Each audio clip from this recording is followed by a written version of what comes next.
And we're back in the studio on a hopefully happy hump day, like we never left. Welcome to the Confessions of a Not So Dangerous Mind podcast. I'd like to thank you all for spending some of your happy hump day here with me in New York. But once again, we're going to skip past all that promotional jazz and get right to the guts of the episode. Well, I was racking my brain, and that could take a very long time because there are always countless colliding thoughts just going like that, ping-ponging back and forth in the manner of Marty Supreme. But we're not going to talk. What we got to talk about? We're not talking about Marty Supreme, a film that I have not seen. But I was racking my brain and trying to come up with what's a movie that I consider to be a great movie, that it rises to the level of great movie, that many people enjoy and think it's very good, but wouldn't necessarily put it on the top tier, the highest echelon of, movie fandom. And the film that I have come up with that I want to talk about tonight is what I believe to be, this is a contrarian viewpoint, the best movie of John Carpenter's career. And it is neither Halloween nor The Thing. It's also not They Live, a movie that I should do an episode about at some point because I am a huge fan of that movie. But no, my favorite film by John Carpenter is another science fiction film, but one that does not have any horror elements. It is his 1984 film, Starman, a movie that I saw for the first time on HBO. I want to say that I was in 6th grade, but it could have been late in 5th grade. I definitely saw this film soon after it premiered on HBO, sometime in 1985. So we get an idea in our head, and I want you to think about this. Films featuring aliens in which the aliens are malevolent versus films where they are benevolent. And if you look at the 80s, you can look at, for example, John Carpenter's The Thing, and you can look at the movie Starman. You can look at John Carpenter's They Live. Spoiler alert, both of those other John Carpenter movies were talking malevolence. But the alien in the movie Starman is closer to the benevolent aliens of Steven Spielberg's Close Encounters of the Third Kind. And I don't believe that it is an accident or a coincidence that films released at certain times are more likely to go in one direction or another. For example, the Steven Spielberg that directed Close Encounters of the Third Kind, he's not making War of the Worlds 30 years later. That guy is not doing it. Spielberg, as a very young man directing Close Encounters, it was his follow-up to Jaws. He had a more hopeful worldview. War of the Worlds is a pessimistic, angry, cynical, negative film. I love the movie, but it's made by a guy who unfortunately is world-weary in a way that young Steven Spielberg was not. And War of the Worlds is very clearly speaking to post-9/11 America. That is not an accident. That is not a coincidence. The way that the characters get that alabaster, that crap all over them, they look like people who came out of the Trade Center when it didn't go down during the 93 attack. None of that was accidental. What makes John Carpenter interesting is that he does his own thing. He did his own thing, unencumbered by what was going on in society. I'll give you another example. Blade Runner, also sci-fi. I would argue the best science fiction film ever made. That's a film that has a very pessimistic worldview. It is positing a future where there's nothing but acid rain and there's really not much in the way of daylight. It's just miserable all the time. It reflected the mood of the country, dare I say, when that film went into production. People were pessimistic. Stop me if you heard this before. Gas prices were up. Inflation was up. Wages were down. We were all in deep caca, as they like to say. Well, by the time Blade Runner came out, maybe things weren't quite as gloomy as they had been. Speaking of, again, it's amazing how these things repeat. Iran, the hostage crisis, right? In 79. All of these things factor into movies.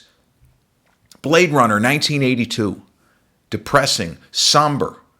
A futuristic world that is dark and gloomy and really crappy.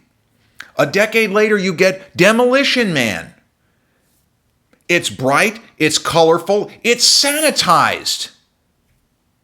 But at least it paints a somewhat rosier picture of the future. Now, you could argue it actually doesn't, but that's a matter of opinion. I find Demolition Man to be a more hopeful movie than Blade Runner.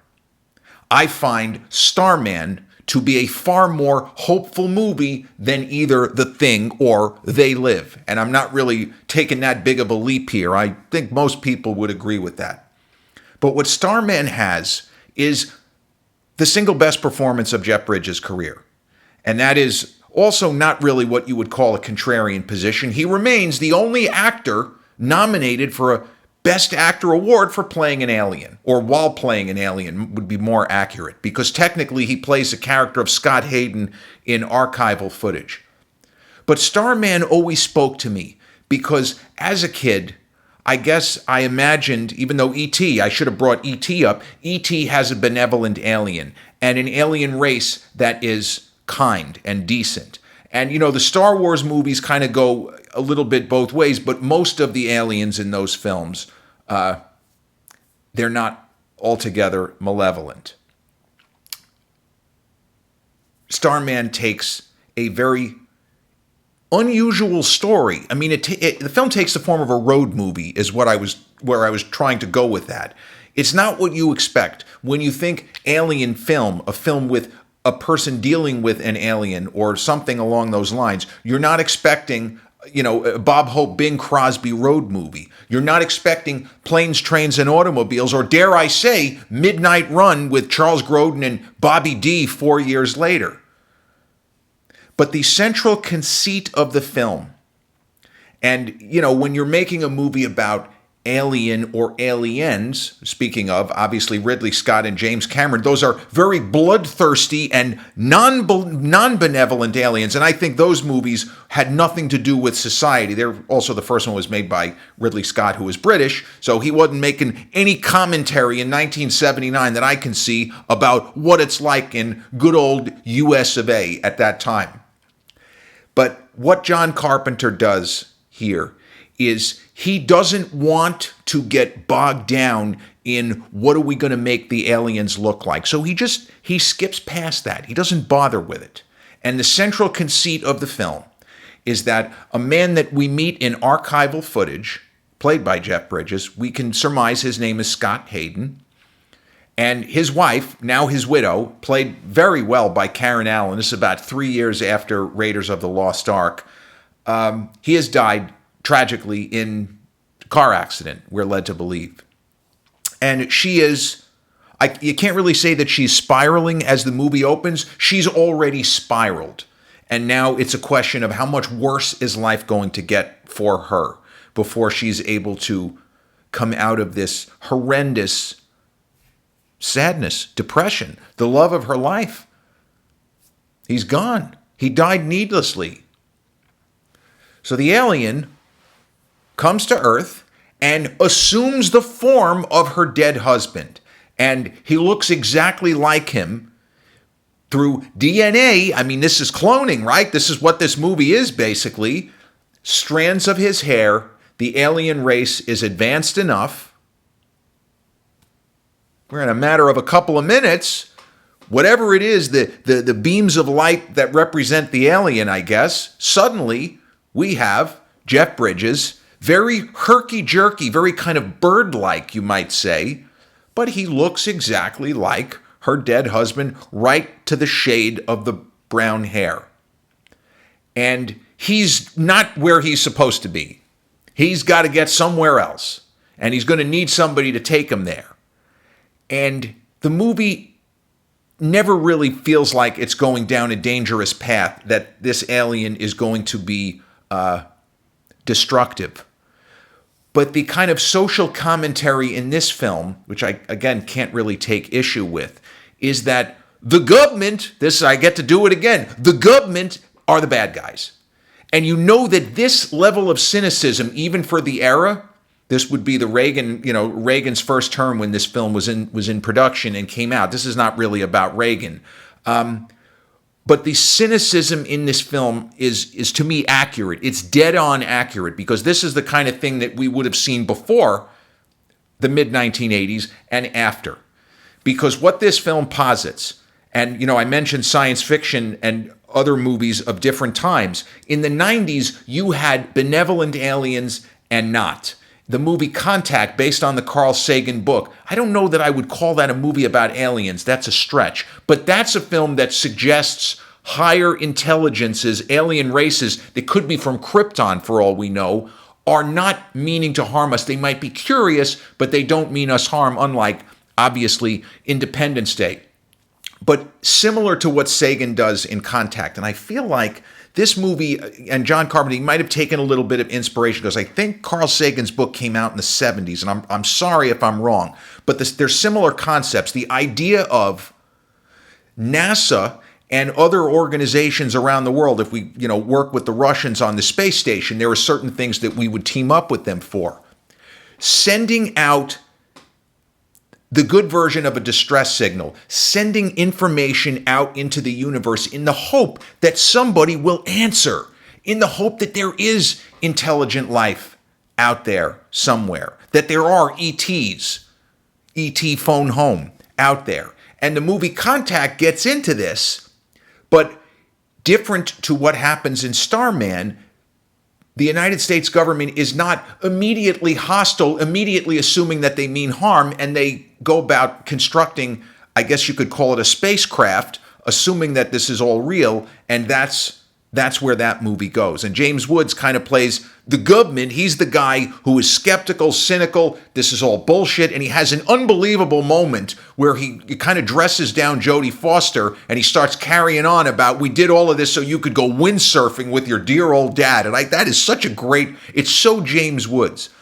But the problem in this movie, and why the government looks bad, first off, they cast an actor who played this kind of role. He could do it in his sleep. Richard Jekyll, as a general, who you just know this guy is an asshole by the way he dresses and by the way his hair never moves. It could be in 200-mile, a guy could be in a tornado, and he's not even an inch of movement in his hair. It's just going to stay rooted to the spot. He's that kind of guy. He's that stiff. But he's the sort of person that would be on board with encouraging aliens to contact us and to visit us. And then when they do, go fuck yourself. His process is, we got to take it, wherever this guy is, whoever came in this spaceship or whatever it was that was destroyed, it crash landed, we got to find him. And if we're not going to wax him, we got to make sure that he doesn't get out anymore. The movie Species in the 90s, also very malevolent alien, but a really hot alien played by Natasha Henstridge. Yeah, that's a funny movie. I got to do an episode on that one too. But when I said this film takes the form of a road movie, it does. The broken woman, whose name is Jenny Hayden, she is forced at the point of a gun. She has a gun, and she's not going to use it on what this looks exactly like her husband. She knows it can't be him, but it looks exactly like him. And he makes her drive him. It's some kind of an access point where his fellow aliens are going to come to, pick him up and take him back to their home planet, presumably. Similar to Cocoon, another benevolent aliens movie of the 80s, which I did do an episode on, which I think was actually pretty good, because that's a film that gets into a lot of other areas aside from just a really kind of heartwarming science fiction story. But Jeff Bridges' performance, it could be easy to overlook just how skillful it is. But every scene, you see the gears turning and you feel him almost calibrating. And yes, you have a director like John Carpenter pushing him in certain directions, but you can feel him trying to make sure it is a believable progression. Because when he first takes the form of a human, presumably he's never done this before, he's having trouble controlling the body because he's never been in a human body before. So he's herky-jerky, his speech is a little bit messed up, but the more time he spends with Jenny Hayden, and the more time and the more interactions he has with other humans, the more he comes across, yeah, he's a little goofy, but by the end of the movie, he could believably pass for a human person, an Earth person, as he would say.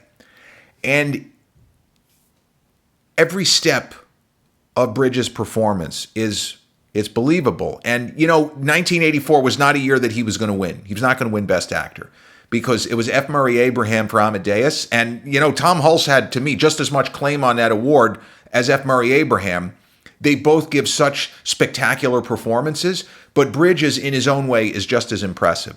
And this is a kind of film where if you're introducing somebody, if they only know, let's say they only know Jeff Bridges from his much older era, even starting from Iron Man, Jeff Bridges was a leading man for a really long time, and he was the kind of double threat where he had the leading man looks, but he had the Oscar-worthy talent, and he ended up winning an Oscar for the movie Crazy Heart.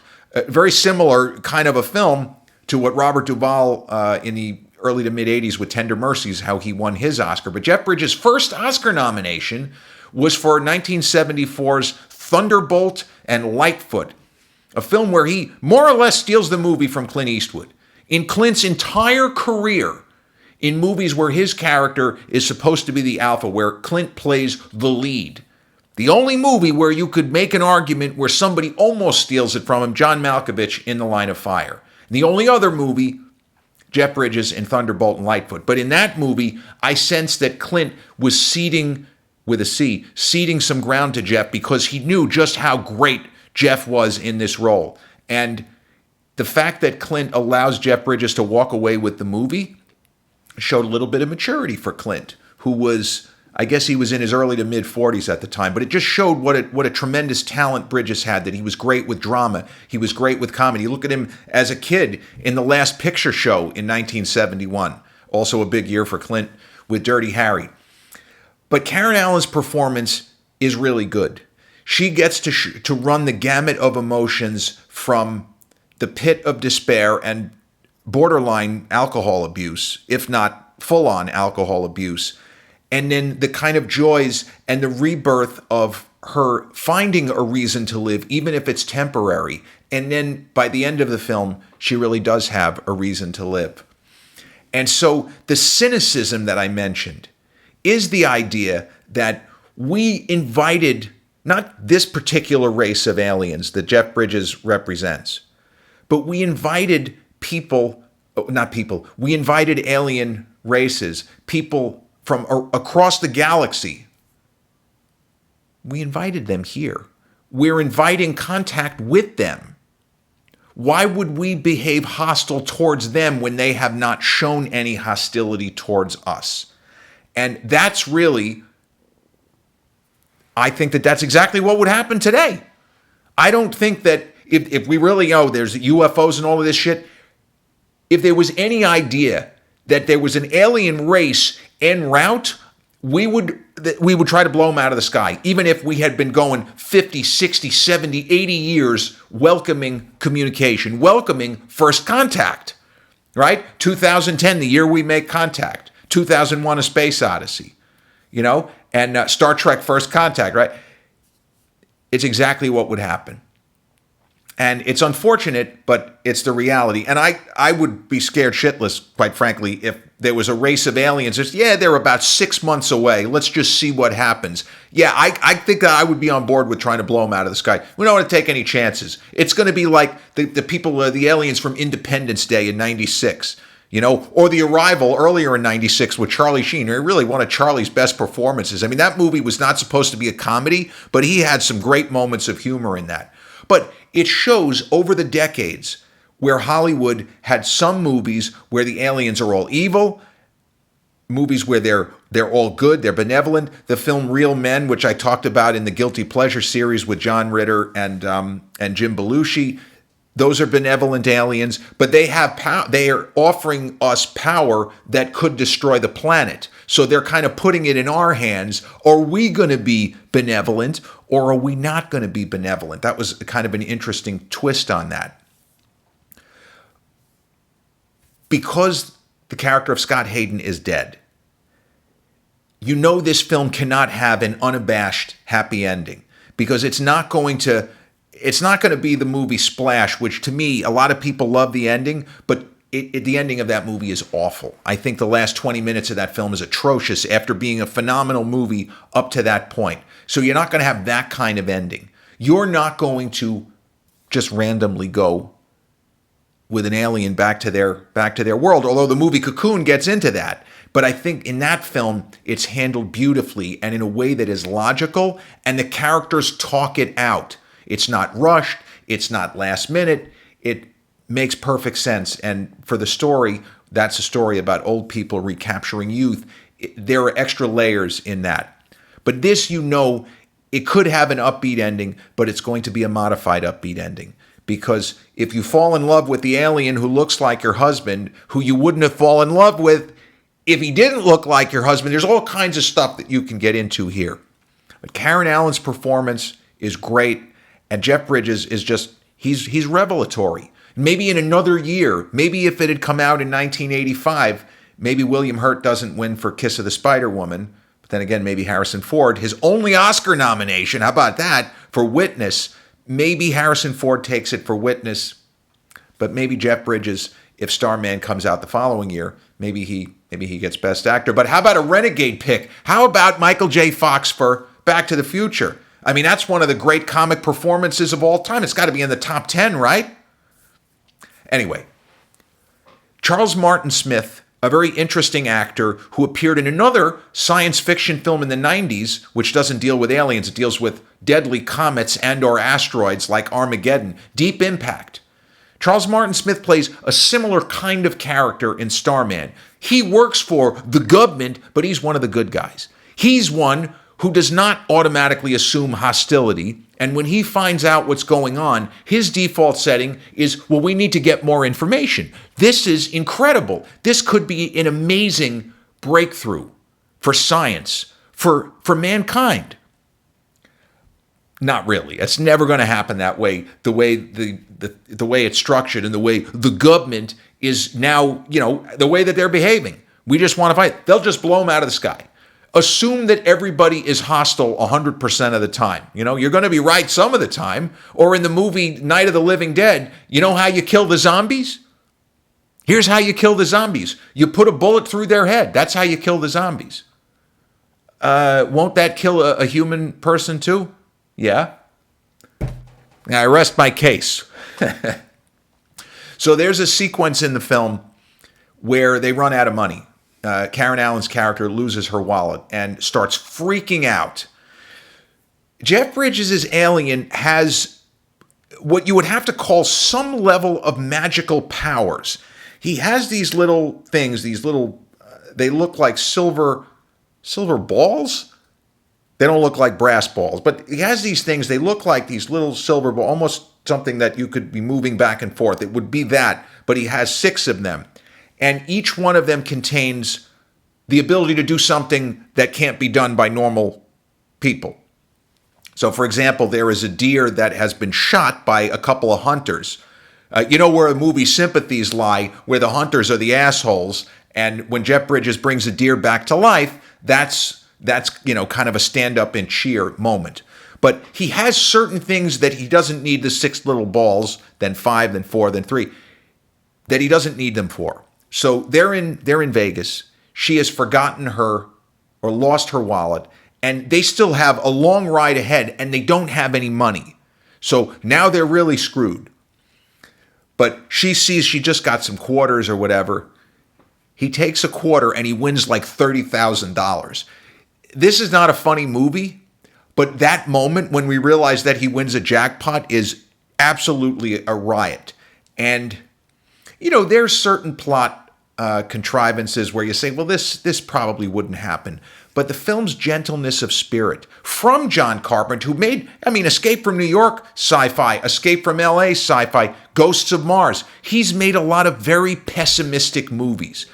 And the fact that this film strikes such a kind of warm and gentle tone, even with, the Richard Jekyll character acting like a schmuck, it feels like a major departure from John Carpenter's work. And how I see Carpenter as a filmmaker, I'm kind of reminded of when David Lynch did the movie The Straight Story, I guess that was about 25 years ago now, with Richard Farnsworth as, I guess he's a farmer, but he wants to go to his brother's funeral and he doesn't really have transport, so he takes his tractor mower, literally drives his tractor mower to the funeral. I mean, what the fuck? But that's a movie that's a G-rated movie. Starman is PG. A G-rated movie by David Lynch, by the guy who directed this movie here, a G-rated movie. Well, he loved the story, and he didn't feel a need to do any crazy shit like introduce Frank Booth as the guy is on his tractor mower. Don't you fucking look at me! But Starman is a fantastic film, and I assumed that it had been a box office hit, but it really was not. The estimates were that it cost between 22 and 25 million to produce and market, which is not outlandish, even given the really good special effects. I think this film was nominated for a couple of technical awards, but it grossed less than 30 million in the States, and the overseas numbers are not, for whatever reason, they haven't been published. Halloween did very well overseas. And I certainly don't take issue with people who have either Halloween or The Thing as their favorite John Carpenter film. But, I mean, I can respect the first Halloween. I think it's a terrific horror film. The Thing is a movie that I like but don't love. It's obviously brilliantly executed. Rob Bottin, the makeup effects, the practical effects, not even up to par. They're stupendous. You know, you can't do it any better. It's Rick Baker level stuff. Just incredible. But this film speaks to me, and I've probably seen it at least 10 times from start to finish. And there aren't that many movies that I can say that about, but this is definitely one of them. There was a TV series featuring, I don't think Karen Allen came back for it, but the character, a mild spoiler, let's just say the son of the alien character that Jeff Bridges played was the lead in the TV series. But I don't think it lasted more than a season. I'm pretty sure that it, was kind of a one and done. It's a tricky concept, and it's interesting they even made a TV series because the movie bombed. You would expect that it would be a successful movie, and then you have a kind of spin-off TV series, because something like that obviously has happened a lot. But Starman, to me, it is a great film because it's a gripping story, and the effects work, both practical and, a little bit of CGI. Everything to me feels seamless. From the performances, the musical score by Jack Nietzsche, just great work by him. Tremendous. And, John Carpenter scored a lot of his own films. John Carpenter's Vampires was his musical score. They Live, he did most of the musical cues were scored by him as well. What a talented guy. Man, just amazing. But yeah, this is a movie that I absolutely love. It's not free on any streaming service, but if you get the Roku channel, I don't think you have to pay, but I couldn't find it free anywhere else. You have to pay $3 or $4, unfortunately, on Amazon Prime or Apple. But well worth seeing. And if you're familiar with some of John Carpenter's work, but not this film, you will 100% be shocked by the tone, the kind of almost spirit of whimsy, and the way it really leaves you feeling good, feeling like you saw something different, and, maybe there can be kumbaya between Earth people and people of faraway galaxies, maybe not even in the Milky Way galaxy, maybe from even beyond. So Starman, directed by John Carpenter and starring Jeff Bridges, Karen Allen, Richard Jekyll, in a really terrific performance by Charles Martin Smith, who 10 years earlier played the nerd who gets the hot girl in George Lucas's American Graffiti. Now, when I first saw that movie and I had no social life, I said, that's bullshit. This fucking geek, he's not getting that girl. But now, looking back on American Graffiti and I see him making out with Candy Clark, Oscar nominated for her role, all I can think of is Denzel Washington, an American Gangster, going, my man. This has been episode, I don't even know what number episode, so we're going to skip that, of the Confessions of a Not So Dangerous Mind podcast. I'd like to thank you all so much for spending some of your, hopefully, happy hump day here with me in New York. And I'm going to spare you the rest of my wrap-up spiel and just wish you a great rest of your Wednesday night.